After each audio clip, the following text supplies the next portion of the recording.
Hey y'all, welcome to the channel, or welcome back. I hope that everybody is doing great today. We are going to hop right into today's video, and I'm going to start by showing you what I just saw at Aldi a couple of days ago.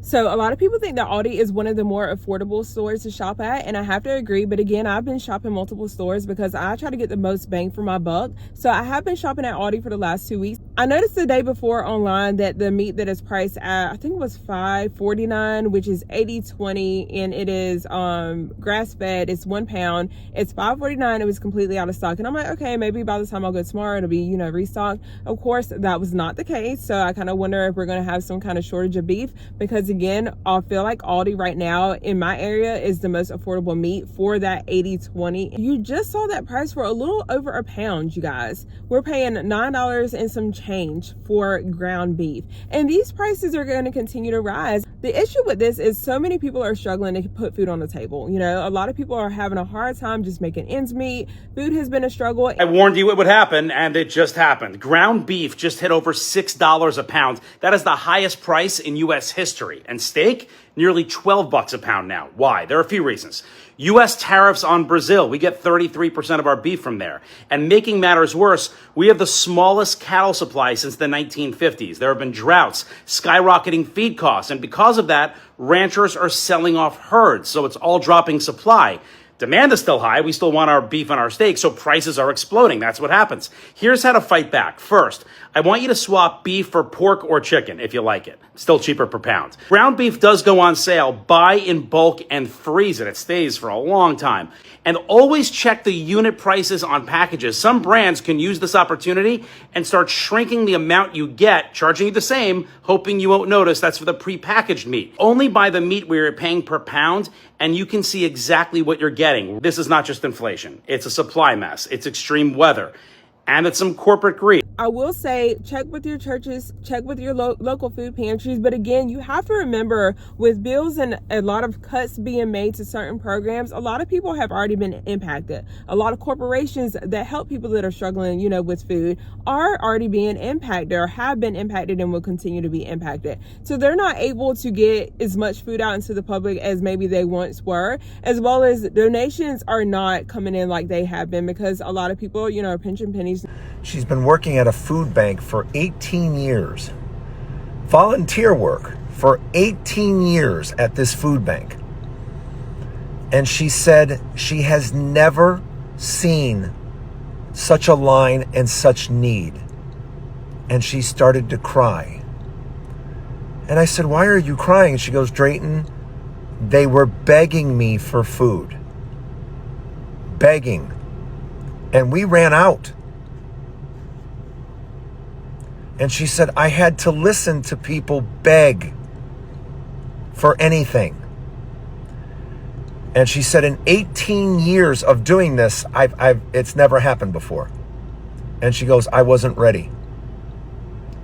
And she said, "Get ready, because you're going to start hearing about this all across the country."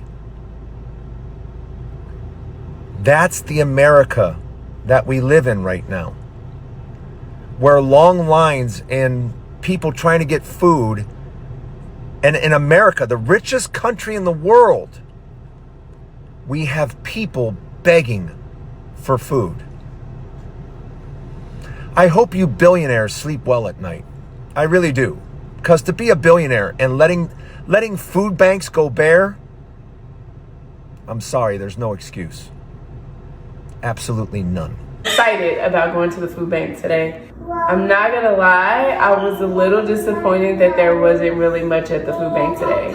And I mean, I can't be super upset about that, because it is based off of donations. And it's hard out here for everybody. I did manage to get diapers, so I don't have to worry about that. But other than that, it's really not a lot, y'all. And it's so hard out here right now. And it's is it wrong for me to be disappointed about the stuff from the food bank? Because it's free and it's based off of donations. But man, after I put the stuff up, I have to go work Uber just so I can get some money to feed them for tonight. And then that doesn't even include the rest of the night for the week. So I'm a little upset, but I'm still gonna show y'all this haul because I'm still thankful at the same time. I'm thankful that I'm able to go to the food bank and I'm gonna go work Uber, but I am tired. I am tired. We got 2 cans of fruit. We got the canned goods that we get every week, y'all.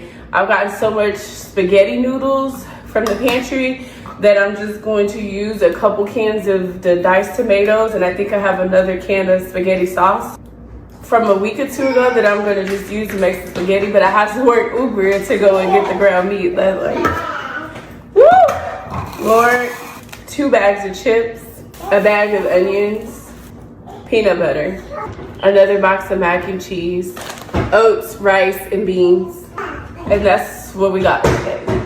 I feel like I need a break. Don't be ashamed to reach out. I think this is a time where people, can utilize these places, especially, even if you just get a pack of rice, a pack of beans, bread, whatever, to help offset that cost. I think it's really just a sad day in America to see these food prices continue to rise, along with everything else that are impacting so many people.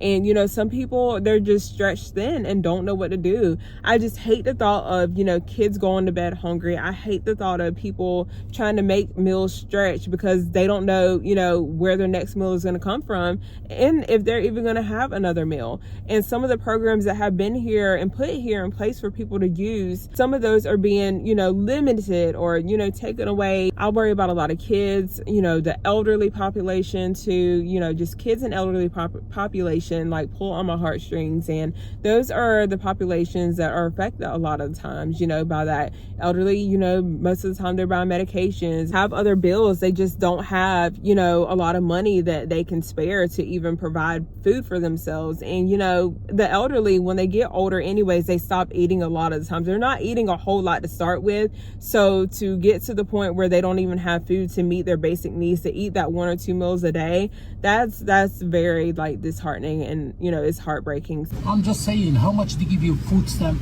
every month? $23. That's it. That's it. How you gonna survive with 23? They tell me that I can survive on $23, and my name is Janet, and we can't. We're old. I'm 72 years old. Single mom? Are you living by yourself? By myself. How My do you- mom how you died. got- My mom died. My sister died. They all died of cancer, and now they found a spell on my back. What about your husband? Did he die? He died. You can't survive with $23 a month. Nope. You want some breakfast? Go Right. get you pizza, go get you coffee, water. Go get you pizza. Thank you. I get coffee, I get water. Thank you. I greatly appreciate it. You know what? We need more people like you in the No world. problem, man. Anytime you need some help, just come see me. Don't make me Okay. cry. No, don't cry, man. Don't cry. We are all together on this, man. All right. Nowhere in the world, man. Just be strong. I am. I'm going to go ahead and wrap this video up, you guys. Thanks so much for taking the time to watch. Take care, stay safe, and I will see you guys in the next video.